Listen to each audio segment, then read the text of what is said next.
শুভ সন্ধ্যা বন্ধুরা, কেমন আছো তোমরা সবাই? আশা করি তোমরা সবাই খুব ভালো আছো। আমিও খুব ভালো আছি। চলো তোমাদের সঙ্গে একটা নতুন জিনিস শেয়ার করব, যেটা আমার খুব ফেভারিট। শুধু আমার না, তো আমার বড় ছেলে সবারই ফেভারিট। তোমাদের দাদাভাই অনেকগুলো নিয়ে এসছে, তার মধ্যে একটা আমি সেই জিনিসটা পুড়িয়ে খাবো আর কি।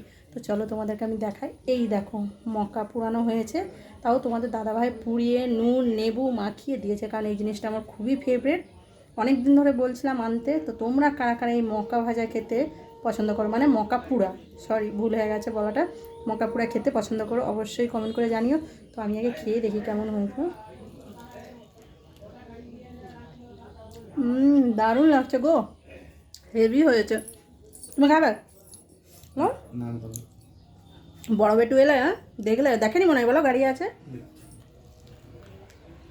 দারুণ লাগছে খেতে, আমার খুব ফেভারিট। নরম একটু, দানাগুলা শক্ত দানা হলে ভালো লাগে খেতে। তোমার আমি যখন বালিচক যাই, মানে প্রায় আমি যখন বালিচক যাই, বালিচকে স্টেশনের ধারে, মানে স্টেশন না, রেল গেটের ধারে, আমাদের বালিচকে যে রেল গেট আছে, সেখানে একটা মানে বয়স্ক মহিলা বসতো আর কি। সেখানে গেলেই মোটামুটি আমি খেতাম আর ছেলেদের জন্য নিয়ে আসতাম।